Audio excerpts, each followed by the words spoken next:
Well, something caught my eye on X recently that I thought was very clever. Kenelm Tonkin, the president of the Christian Libertarian Institute, tweeted a poll asking people which of the following is a human right: housing, medical care, food, or none of the above.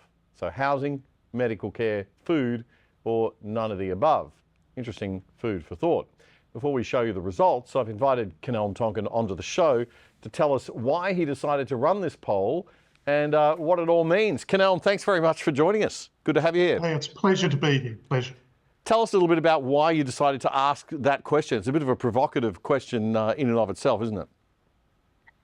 Well, you know, there's a lot of commentary going on social media at the moment, and a whole range of issues, as you know. And it just seemed to me there was cloudy thinking around what rights are. A lot of people talk about rights, but I thought to myself, why don't we just test this by asking that question and just see, you know, what people know and what they don't. So classical libertarian theory, Kenelm, how do you define a right, and do these things fall into the category of rights? Yeah, so I mean, this is an ancient discussion. This is nothing new. You know, if you think of a right as something that's inherent in terms of being human, you know, it's part of being human, what it is to be human. And we're owed certain rights, you know, in the dignity of being human. And this is, or God-given rights, if you like. And this is quite different from entitlements that are given by humans, by people, by government. You know, I think John Locke, who is the philosophical father of classical liberalism, he put it best when he said, rights come from God, not from government. Right. You know, yeah. so anything that has a financial resources aspect to it, you know, this really falls into the realm of, you know, social programs, not inherent human rights. I've got a quote actually from George Bush Sr., who puts a finer edge on it. You know, he said, there's a difference between rights and entitlements. You have a right to liberty, but you're not entitled to financial resources of other people. Right. And, okay. You know, so I'm looking on X, for instance, and I'm seeing all sorts of commentary as to what rights are, and it's really foggy thinking, Damian. Okay, but when we think about rights, we think about housing, medical care and food. Obviously, in a nice culture and a nice society, it would be nice to think that we could provide all of that for everybody.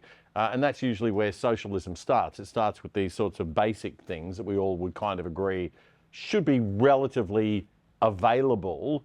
And then it sort of grows from there, unfortunately. But just explain to us why it's important to understand that even housing, even medical care, even food are not technically rights. Yeah, because they require financial resources. So those financial resources come from other people. No one has a right to your financial resources.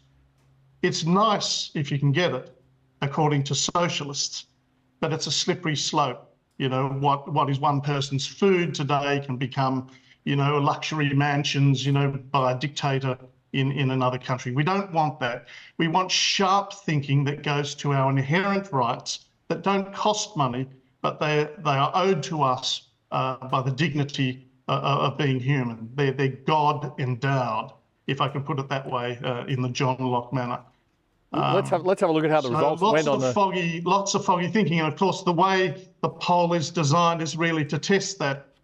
Yeah, so let's have a look at the results. Now we've got housing came in at 5.9%, medical care at 7.4%, food at 18.3%, and none of the above at a whopping 68.4% out of about 1,200 votes. Now, obviously, your audience on Twitter X is libertarian-leaning, Kenelm. So that result, even though it does represent a big sample, isn't exactly random. But with a leftist audience, you know, we might see the none of the above nearly zero. But you know, it does indicate, I guess, that there is a bit of an understanding out there emerging a little bit, right? That there is a difference between this idea of what is a right and what is an entitlement. It's true. I do have a strong classical liberal libertarian following. This is true. And that's why I sent this poll out to Ozpoll and Ozpoll 2024. And, in the commentary that came from it, which amounted to hundreds of ancillary conversations, a lot of the people who had cloudy thinking actually, were centre-right. And I just think it's important that we on the centre-right are very clear on Western freedoms and Western rights. I'm sort of gratified that sort of 68% understood this clearly, but the way the poll was structured, there was a trick in there, wasn't there, to determine whether they knew that. And so we need to just reinforce this point, what rights are. It's a hard one to sell, though, isn't it? Because people do err on this idea of, being kind and being generous and sharing things around. But all we're saying here, or all you're saying, is that it's an understanding of the difference, understanding the difference between what you're entitled to as a God-given right and what entitlements you have been bestowed by your community, if you like, if not the government. Your community has agreed to help and assist you to housing, to food, and to medical care, and that we should never take that for granted. Yeah, it's not an entitlement, because you are taking the funding for social programs is taken from other people. What right do you have to take money from other people? And if we maintain a sharp classical liberal approach and we're clear where we stand, then we don't get this slippery slope of, like NDIS. The budget for this on compassionate grounds is enormous. It's more than Medicare. It's more than defence combined. We can't survive as a civilization, as a country, if we keep doing this. We have to get back to our basic classical liberal principles. Look, these are all enshrined in the Universal Declaration of Human Rights. It's not as if this is unknown, and we can just keep talking about them. The right of assembly, habeas corpus, right to association, freedom to move, freedom not to be harmed or tortured, on and on. And COVID brought out all the abuses of our human rights. And guess what? They're doing it again with the Safety Commission. Yeah. So we're seeing that the actual human rights are being taken away. In the meantime, we've got other things being defined as human rights that actually are not, but are obviously nice to haves for a civil society.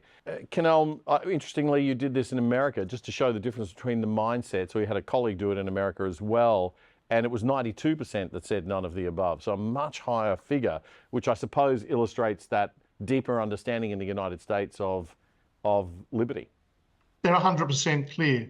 And as these polls, as there was cross-pollination in commentary between those who responded with the US poll and the Australian poll, what I discovered is that Americans who responded to the US poll were teaching Australians what rights are.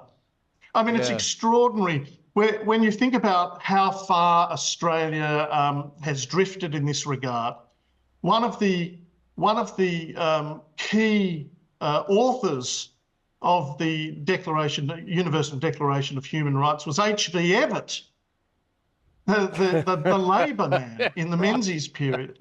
And yet now even people on the centre-right who are sort of drifting don't know the differences. So we need to educate. We need to get back to an education system which relays these values. Yeah, we are a long way from a good classical education system, that's for sure. You had a history with the Liberal Party as well yourself at fairly senior levels in the day, I understand, and you have seen that party shift a little bit. Does that concern you as well? I joined the Liberal Party. There was a letter published by Russell Broadbent recently, a long-time Liberal MP. He became an MP in 1993, first up. And it was an internal letter to Peter Dutton imploring him not to go down this e-safety commission path and the digital ID path, implored Peter Dutton not to do it.